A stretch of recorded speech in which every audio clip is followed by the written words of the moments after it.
You are listening to Revenue Insights. Today, I'm joined by Paulo Veloso, Chief Revenue Officer at Digibee. Paulo has over 15 years of experience in the telecom and technology industry. He's passionate about delivering value to customers and solving their complex integration challenges. Paulo, it's a pleasure. Welcome. Pleasure to be here. Thank you for the invitation. No problem at all. For folks that are listening that maybe haven't come across you before, maybe they have heard about Digibee, but they don't know who the revenue leader is behind it. Can you tell us a little bit more about your story and how you got to where you are today? Sure. So I'm actually born in Brazil. Now I'm living in Miami, Florida. I've been in the tech industry for my whole life, right? So I'm a engineer by heart and a sales guy by day, and that's where I've been doing my whole entire career. So coming from the technical side, I do really like and have my passion on technology. So working in variety of segments, coming from security to pure IT infrastructure. So networking and telecom. So I kind of have a little taste for everywhere. But really, my passion was into having the revenue team and leading teams to successful sales. So I most of my career I spent it in the Latin American market, coming from Brazil. I've been coming to US about 10 years ago. So I've been dealing with the US market 10 years ago, coming from very successful deploying large companies into that territory and been asked to come into larger territory with more revenue associated with that to help them grow and scale here as well, applying some of the rules we learned over there. So that's what I've been doing since, and super happy, hopefully successful career doing that so far. So I appreciate the question. So I'm very curious to begin then. Just to pick on something that you've mentioned there, what are some of the things that you learned over in Latin America that you've brought over and applied to North America? Everybody asks me that question, so I'll get to curiosity. So one thing that's very clear to me, Latin American market's very hard because it's very budget constrained, right? So you really got to focus on the question of what's in there for me type of question. So it's really related to results and outcomes. And that's a lot of what I learned coming from that market, right? So you got to be a little bit more scrappy on getting things done.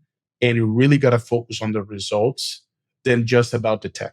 The tech is important. If you have a great product, you're going to sell, but also really bringing that, I can do more with less ability into the market. It proved to be very right. Because a lot of time when we sell, we think that, hey, this is a good feature. This is a good product. Let's sell. So, no, let's stop. What's in there for the customer, right? So what they're going to get out of this. And it's not just good for me as a seller, but also good as for the customer so they can help me defend. So building champions with that strategy, it proved to be very, very aligned with the US market compared to Latin, because we already use that strategy over there. And make it personal, right? So everybody buy for three things. Everybody for a budget, everybody buy for their feeling and emotions about buying that, and everybody buy for a pain. They already experienced that. So finding those three and building champions with that question in mind, which is what's in there for me, it's something that we brought over. And it's very simple to say, it's hard to apply, right? So building my career on top of it helped me, with guiding my teams toward this more often than usual. So nice. that was something that, it worked. It's interesting because as you describe it, I'm like, hang on, that's what I've been talking to folks about a lot over the last 6 to 12 months, because it's gone from, kind of growth at all costs, and it's very much like feature-led selling. And now it feels like we're kind of going almost back in time a little bit, certainly from I'm based in EMEA, and going back to value-led selling. And it sounds like it's very similar, like hearing you talk about it, it's like, well, yeah, now it's almost common sense. But I suppose when you were bringing that over, it's like, hang on, everyone's just gone into feature-led selling here. There's a real opportunity.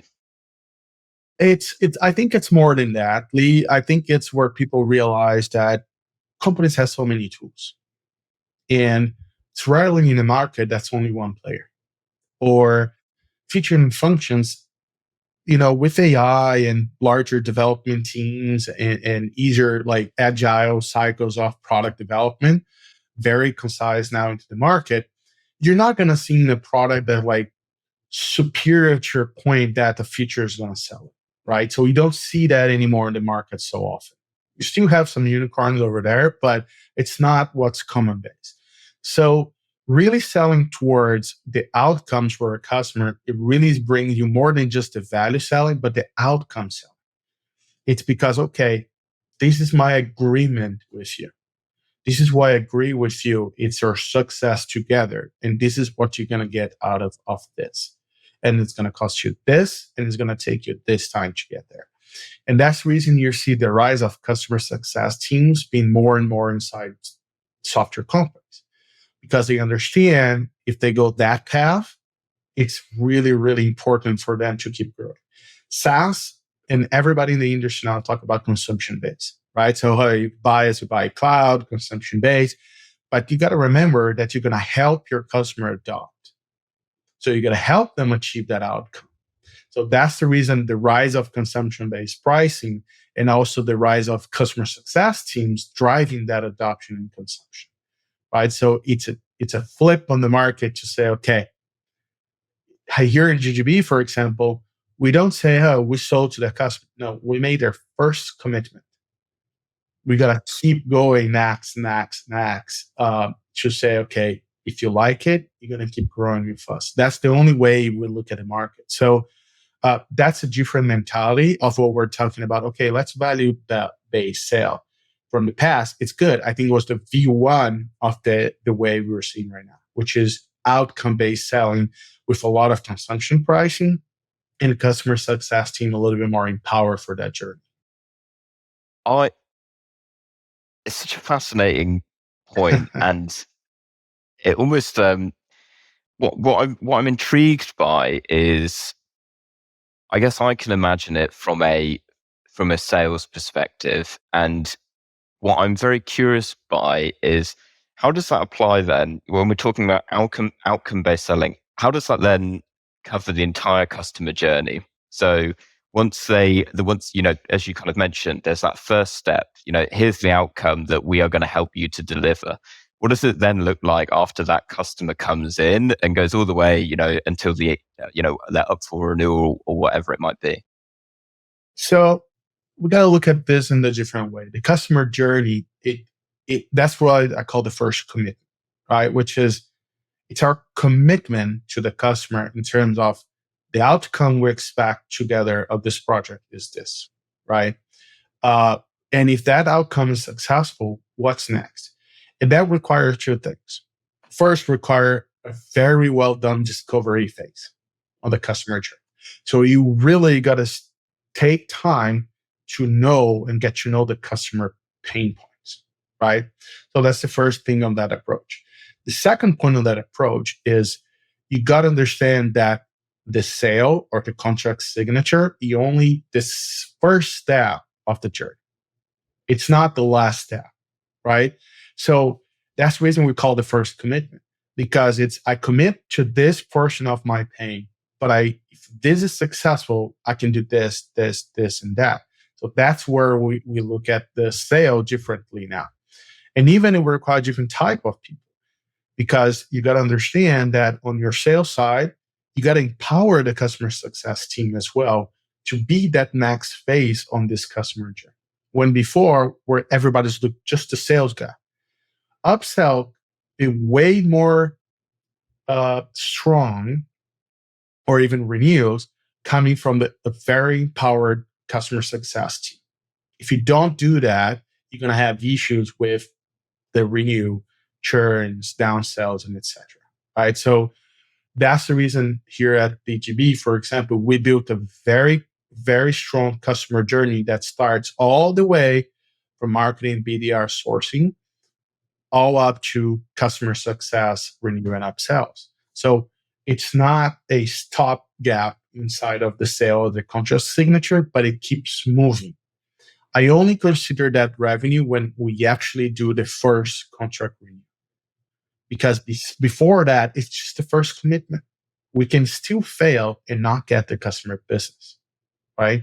So you gotta approach it in a different way. I love that. And I feel like we're probably going to refer back to that as we continue to talk. Um, let me bring us back and kind of attack this from maybe a high level. So we're recording this in kind of early March at this point. I'm curious, for the Digibee team, like, what are your objectives for this year? Like, and I don't necessarily need specifics, but overarching, what are you trying to achieve this year? So Digibee, it's a Brazilian startup that is trying to get into the US market, right? Very successful product. It goes against large incumbents like Software AG, MuleSoft, and others, right? Very brand names into the industry. So disruption that it brought to one specific market, it really gets that simplicity of the platform and not complicate things. So it was extremely successful in Brazil, number one used, right, by far, even against big brands, right? When it comes to a different market, you need to understand about the value. And we know our value for one market. We're learning the second value for the US market. Very successful, right? And the customers understand that having a platform like Digibee could get them outcomes like, okay, I can save my time in my ERP migration. I can really decouple service and make it easier on digitalization. Everybody talks about digital transformation, but to be honest, it's an ongoing thing. You're always going to be digital transforming your business for the best and next, right? So for me, what brought me to Digibee was the platform built specifically in a way that can help with that. So, of course, in Brazil, it's easier for us to go and say, okay, you're the market leader. Everybody wants to buy from you and keep buying. Here is everybody gets to know you. So one of my biggest goals is to make sure when we have the right team, get this team productive in a way that it's a repeatable process, right? In Brazil, we get that square up. So we're going to make sure that in the new markets that we enter, US is one, EMEA next, right? But we get that repeatable, predictable, scalable process. And for me, selling, it's not a science, right? Selling is actually a really, really defined process that can be repeatable, predictable, and scalable in a point that you got to fail 100 times and then you got to get it right. And then when you get it right, you execute that 1,000 times, right? But you got to constant getting right. And that's what, for me, is the hardest on getting to the new market the right way. Because it's easy to buy a business and say, okay, I'm spending tons in marketing, I'm getting a lot of leads. It's not scalable, right, for a startup. The same way, even when I work in large companies before and very big organizations, it's still not scalable because then your CAC is high, then you don't have a prediction, then your churn is starting to be very high as well. So if you lay that foundation in the right way, you're always going to grow organically. You're always going to go with a lower CAC, and you're always going to have a better process into the market. So for me, my biggest objective this year is to build that for new markets that we're going to enter, right? US being one, and others we're doing Latin America. We're good in some part of the year in India, right? So that's what is my biggest objective this year. We have the right team for it. It's just about figure out the market itself and move on. And we're being successful. Like less than 3 months out of doing this, we're seeing big logos already. We're seeing like our shorter sales cycles, and even displacing the big brands most of the time. Right? Amazing. There's probably a few ways that I'd love to go from here, but I'm curious, actually, based on the last point that you made, and I'm gonna hazard a guess that achieving that repeatable, scalable process probably isn't just, we started this 3 months ago. I'm sure it's going back like much further. So perhaps over the last 12 months, let's say, in terms of, um, on the journey towards, that's the dream, on the journey towards like a repeatable, scalable model, what initiative are you most proud of that you found success from? Because you alluded to failing 100 times, and maybe we don't need to dig into like the 100 failures, but I'd love to know what it was when you finally struck gold. It's like, yes, like this is actually working. Let's do more of this. So for me, it takes about three things. The first is the right team, right? The right profile of people that you surround you with that understand that's a mission. It's not a sprint, it's a marathon. Everybody says that, but it's hard to lead by, right? So the right team is really, really important, right? Because especially on the stage that Digibee is in the market, right? The second is the right product fit. So understanding what's the right position, what's the right message, what's the right use case, what's the customer is using you for, and it's been successful, right? Listen from your customers, right? So this second pillar, which is a customer pillar, is very important. Like I got here in September-ish, right? With that challenge. The first thing I did is I sat down with 100 customers. That was my first priority. I got the 50 top ones and I get the 50 most problematic ones. We all have them, right? And I listened from them and I said, what's common problems and what's common successes that we have? Second, on that journey is, okay, I have some assumptions from it. Let's test it. Let's ask back those customers, hey, can you take a look at this? So partnership with them. So first pillar is people. The second pillar is listen to your customers. And the third pillar is actually have a process that's going to enable those two first to work, right? Which means you need to have a better sales process. It cannot take a week for a quote to get out. You cannot have a complicated licensing methodology that nobody's understand beside your enablement team, right? So you need to have a very concise way of doing business, right? So those three are the pillars to take us to, yes, we're going to fail 100 times, but with this three thing work very well, then you find that need on the haystack and then you pursue that. And and it's a constant thing, right, Lee? It doesn't stop when you find one. You got to keep going. You got to find more because then you get more customers. You got to talk more, you listen more, you learn more, and you apply that learning. That's the reason one of the first things that I did is I hired a sales enablement team, right? Because enablement is very important. Information is important, right?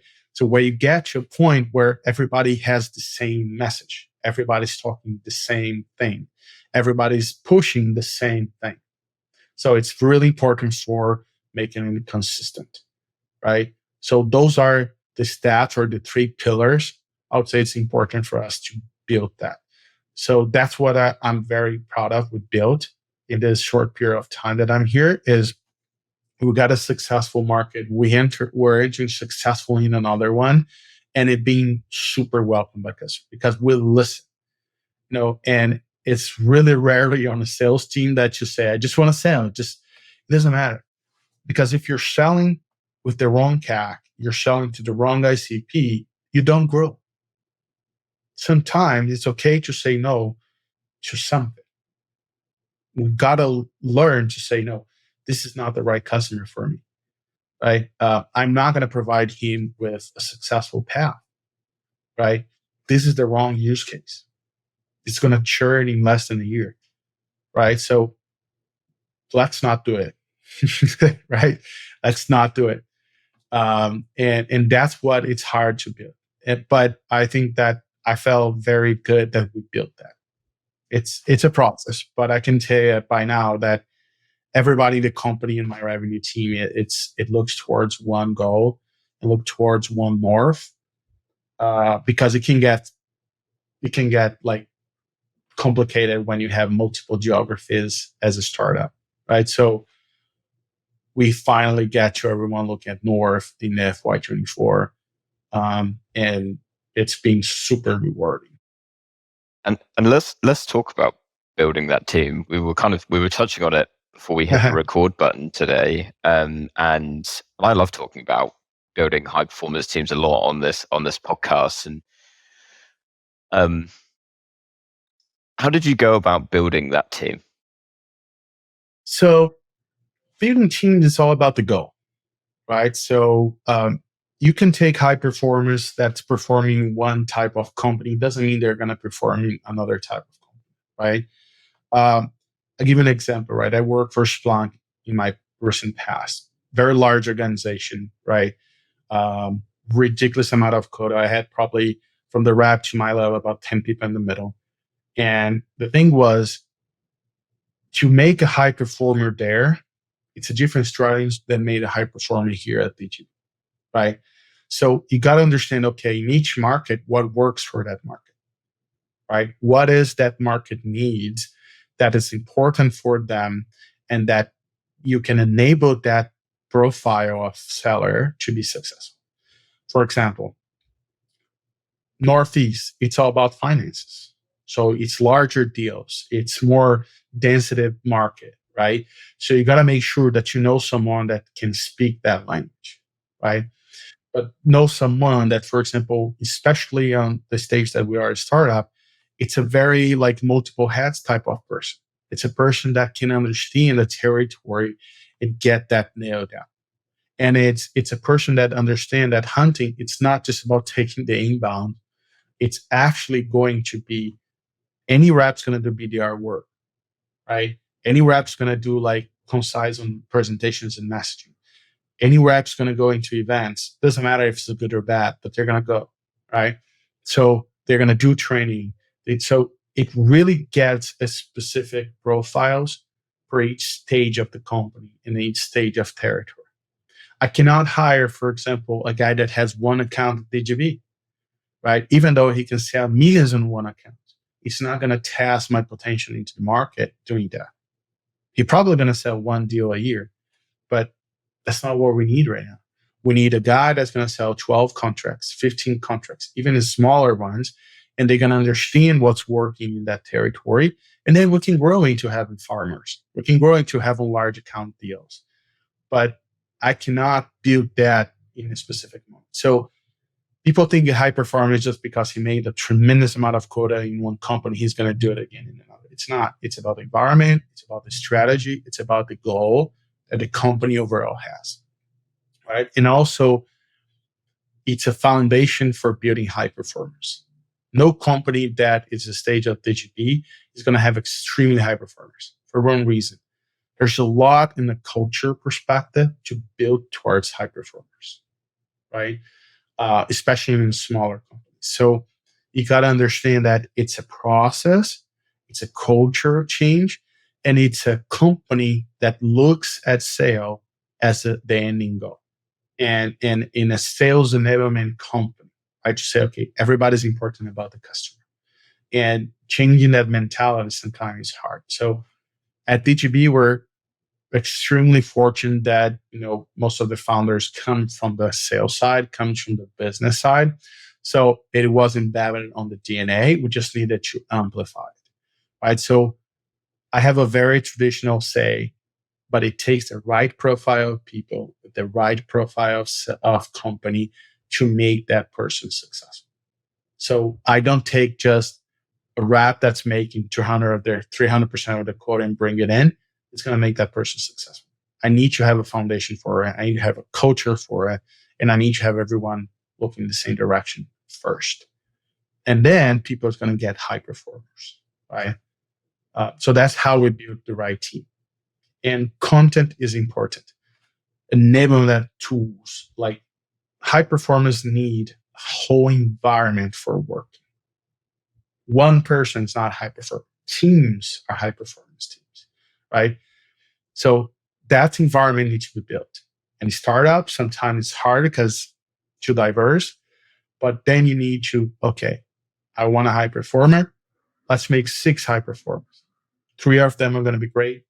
3 of them are going to be average, right? But then you keep growing. So it's about the people. It's about the profile. It's about the mission.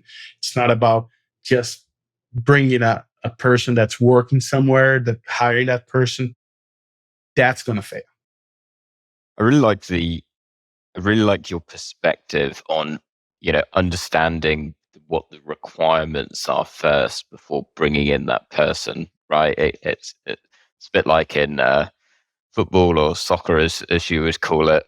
And, you're bringing in superstars who, perhaps into, let's say, for example, into a team that already has a number of those players. And actually what you find is they end up encroaching on the same space as each other, and actually it ends up diminishing the impact of both of them, as opposed to getting two superstar players, right? So what would you say are the kind of attributes that you look for typically in a high performer? I know that it could, would be getting quite specific based on region and role, but overarching, and you kind of mentioned it there from a cultural perspective, are there overarching attributes that you're looking for in reps that are with a degree of confidence going to succeed? So high performers, they have some commonalities, right? First, they're extremely well organized, right? So they know what they need to do. They plan for it. They just don't run around. They know what they got to do. Second is their focus on a mission, right? So, hey, my mission is this, how I'm getting there, right? Third is they ask and they know they work as a team. No lone wolves are successful in any business, right? They can make one sale good, but they're not going to be consistent successful, right? The fourth is they spend their time knowing their customers. It's not a transaction. They know they can get more revenue out of the customer, so they're going to spend time on relationship. And the fifth is they're always hunting, which means something can fall into the forecast. They need to cover for it. So it's always on. It never stops. So those 5 things that make high performers. So it's really rarely that you find people that, like sellers, that don't know a little bit about the technology. There's no interest about understanding how to present that properly. There's no interest on learning. So high performers, they learn quick and they adopt quick, because if they don't do that, they know they're not going to be relevant. So going with golf with everybody and saying that this relationship is not, people are less and less buying from this, more and more buying from, what? Let you talk to this other customer about what they achieve with me. And sales is personal, especially large contracts. They're personal, both sides, right? That's the reason I'm telling you about the outcome selling versus value selling. Value, a lot of people provide value. What people can provide me the outcome that I need. And that's what it was very clear to me with very diverse team that I had in my whole career, that those 5 things it's important. Learning, planning, organization, right? Really take time to know your customers. I can give you a quick story about this. Like I had on my team before a person, super high performer, and he had one account. And everybody was super worried I was worried about him before knowing him. And he's like, Paulo, I don't work Friday after. I'm going to golf every Friday. And I'm like, what? I said, yeah, I'm going to golf every Friday. But the rest of the week, I'm going to do 200% of my quota this year. I'm like, dude, you have the largest bank. You're not going to double your contract every year. It's like, watch me, right? And he did.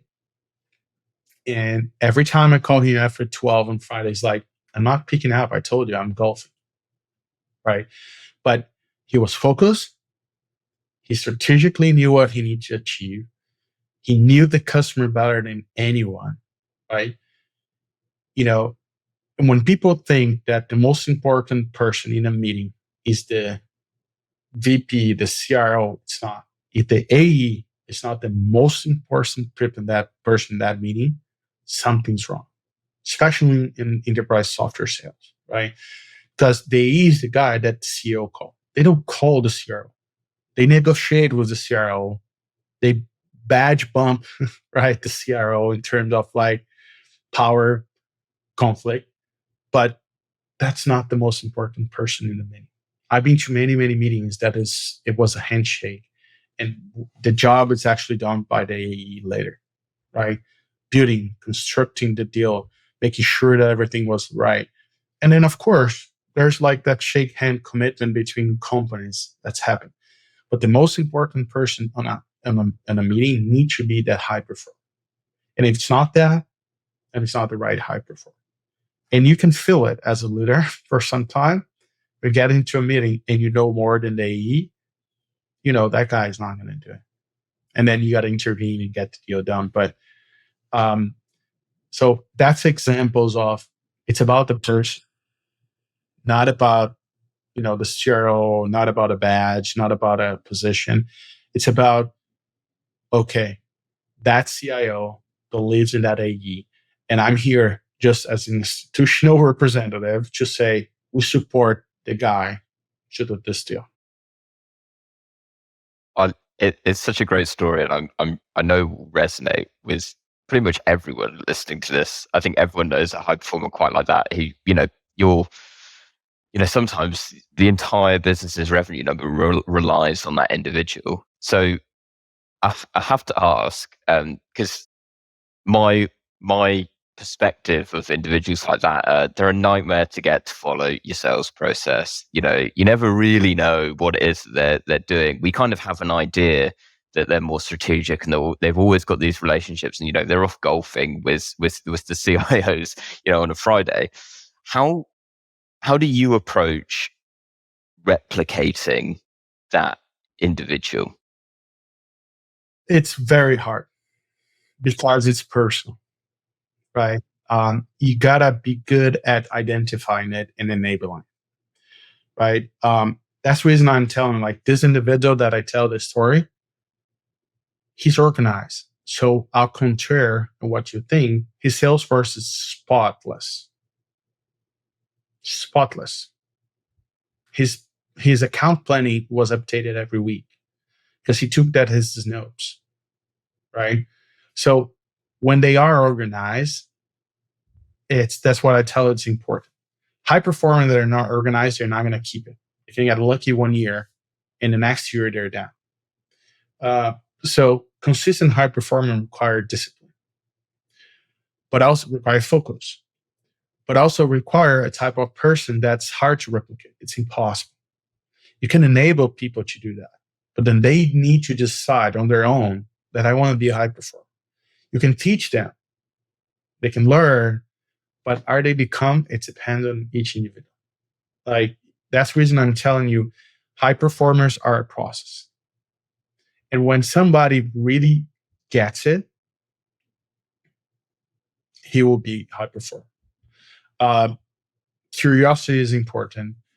Follow the process, absolutely. You know why? It takes the same amount of time to do the right and wrong thing. Any rep can decide to wake up Monday morning and just beach the forecast call or say, I'm going to customer and he's golfing or he's doing whatever. But if you say, you know what? I want to make money. I want to be the top one, and put your mind to it. I don't care if you're golfing every Friday afternoon, because I know like micromanaging never put anyone anywhere. That's the reason I say high performance is a culture, not just an individual. Because I don't care if all my reps are golfing every Friday, but their pipeline needs to be great, their forecast needs to be spotless, and everything is working towards. I'd love to have 10 high performers on a team and say, okay, you can golf every Friday. I'll pay for your golfing if you're doing that. Because then it means the business is blooming, right? But it's not the case. Then you need to create processes to do that.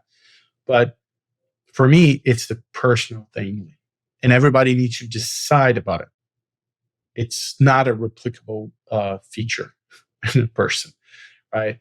It's something you can teach, it's something you can enable, but it's not. And then when me as a leader, I find one, I hire, right? That's the reason my interviews with people is completely different. Like whenever it gets to me, I don't care if it's a good seller, I don't care if he knows the territory. People before me already vouch for it. When it gets to me, it's about, can that person be my A plus player? Tell me more about how you work your week. Tell me one successful thing and one failure thing you did last week, right? Tell me something about you that you didn't tell anyone yet. What you want to achieve in 5 years. How much money you want to make this year. How are you going to get there? How you think you can get there here? Those are the questions I ask in the interview. I don't care what's a good seller. He knows how to sell software. He probably does. He's being vouched by a TA, first line manager, second line manager, peer, whatever. I'm not going to ask the same question. I don't care. I love that. And there's one final question that I'm curious about, because as we talk, I'm like, man, it sounds like Paulo and the Digibee team really like have it down. So on that journey to repeatable and scalable growth this year and beyond, what's the biggest challenge that you've got right now that you're trying to overcome? People do not take the failures as definitive. Expand. Yeah, it's not that. Failure is part of the process of growth, right? It's just about what you do with it. And again, it's hard to say, you know what I mean? But I've been many, many times. I'm a builder. Right? It's part of my passion is to build businesses, right? And the problem is people say, okay, I got to know I'm doomed. I'm done. It's not going to work. And I'm like, dude, just do the right thing. If you try for a whole year, for 2 years, and it's not working, I agree. Or if the company's not giving you what you need, you know. But the problem with people is it's a short-term thing that they feel that a failure, it's definitive, and it's not. I can tell you many, many stories about that. And I had this rep that was in PIP many years ago. That was my HP time, so it's been a moon. And I told him, you have potential to be the top rep in the company. You just got to believe that. I can't do anything with this customer. I said, this customer has a potential to buy from you $100 million. Oh, it's not right. Do you want me to prove you wrong? I said, yes. I said, okay. I'm going to change the rep and I'm going to prove to you that's going to do. Or you can do it and I'll coach you through it. I'll give you 6 weeks to do that. And you're going to meet with me every week. Do you want to do that? Yes. But are you committed to it? Yes. So we got together every Friday, and unpurposely, I did Friday 4 to 5 p.m. Every Friday on camera, right? On purpose. And he's like, what you did about this week? Oh, yeah, I tried to call this guy. I tried to say, no. You know where their office is? Yes. Go sit down in the lobby. There's a coffee shop down in the lobby. Go sit down over there. And you work from there from Monday to Friday, every day. You can expense your coffee. From 8 a.m. to 5 p.m. every day, you're going to work from there. But what? Meet everyone, from the janitor to the coffee maker, and see what they like, what they do, what they talk about. Get to know everyone. And then we talk Friday. So we did. He came back. I said, dude, no, I met this guy that when I was replying to my email. I'm like, I know.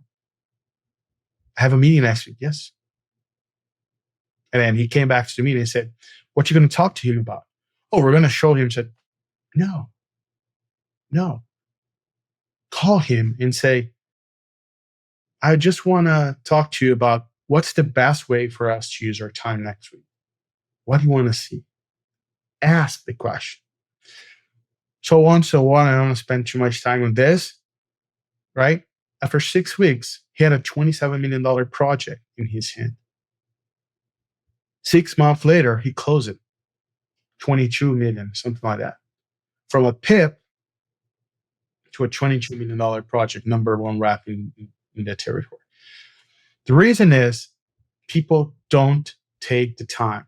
They take the first no and failure and just leave by the failure, right? Don't take the failure. Go around. Do things outside of the box. Email, LinkedIn, it doesn't work. I've been telling everyone that, like, it doesn't work. You got to call. Go to event. Oh, this event is for nothing. Doesn't matter. You're going to find someone that you're going to sell to. Find partners. I remember when I was a rep a long time ago, I blew outside of the water, my territory over and over and over again because I relied on my partners. And my partners brought me because they loved me. And they brought me so much business that I made 300% consistently of my quota. And my quota keep increasing. I keep making my quota. And everybody said, what's your thing? I said, well, I love my partners. They love me. And then instead of having Paulo selling, now I have 37 sellers on my partners loving me, and they bring me business. Those are my route to market. I found it. So that's the way. Thinking outside the box is important for that. So don't take the failure. It's my biggest challenge, people to realizing this and act upon it. It's easy to go to the negative route. Don't go. If you're a rep and you're listening, or a BDR, you're listening, anybody's listening, don't go to the negative side because it will eat you up and then you're not going to be successful. You'll fail. But if you say, fuck, I get to know. Sorry. I got to know, right? How do I get to the West? The yes. And don't say, I want to talk to the CIO. The CIO does not make projects. They approve projects. The same way I told the AE is the most important person in the room, the middle management is the most important person for us to make projects. CIO, VPs, they all are supporters. They are approvers. They are budget movers. It's important to have that relationship, but they're not going to bring you a project.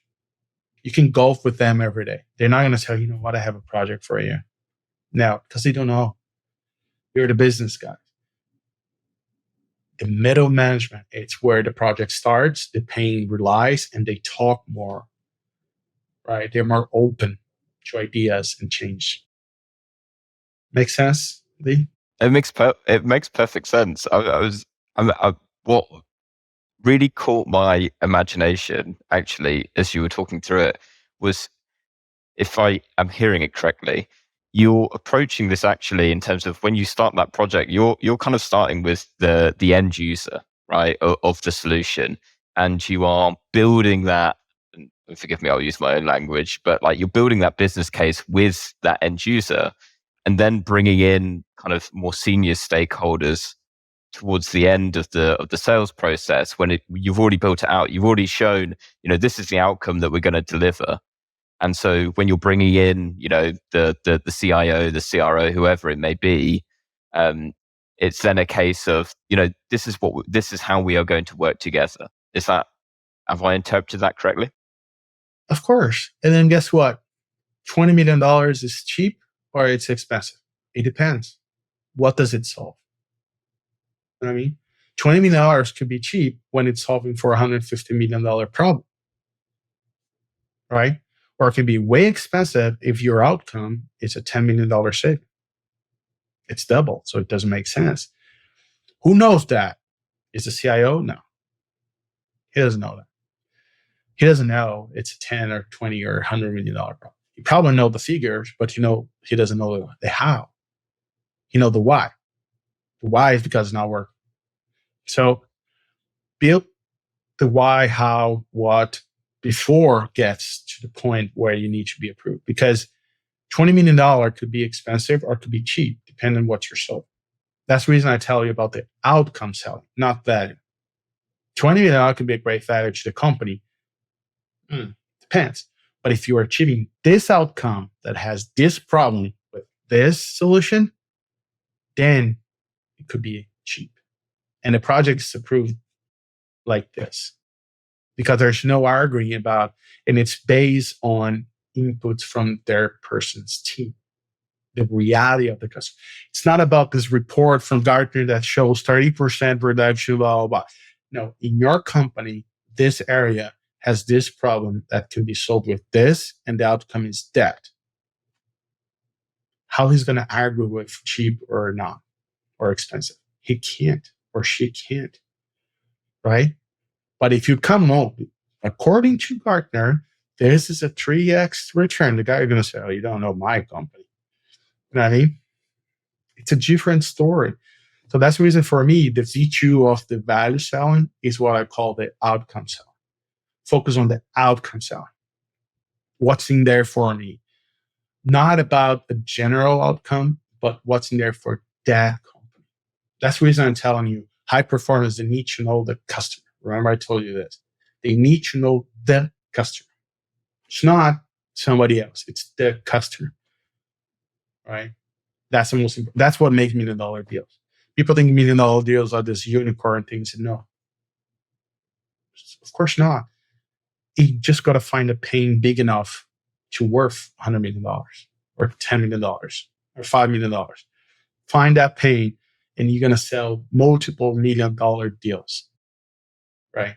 But you got to find the pain, attach that to your outcomes that you can provide with, then you have a sale. Forget about anything else. I love it. And Paulo, really a perfect way of actually kind of rounding the loop on what we first started talking about. So let's wrap up there. And because I think you've actually summarized it beautifully. For folks that are listening, Paulo, and we're about as captivated as I have been for about the last 45 minutes. If they've got any questions about outcome selling or anything else that they've heard, where can they find you and where can they connect? Just come on LinkedIn, right? So, send me a message on LinkedIn. I will definitely try to reply as best as I can. And of course, if you need anything from Digibee, I'm here as well. But I'm very approachable and open, right? I love to discuss ideas and I'm passionate about people. So Paulo Veloso on LinkedIn, and I will try my best to reply in a reasonable time. I'll put a link down to that in the show notes below. Paulo, thank you so much again for your time. It's been an absolute pleasure. Thank you. Have a good day.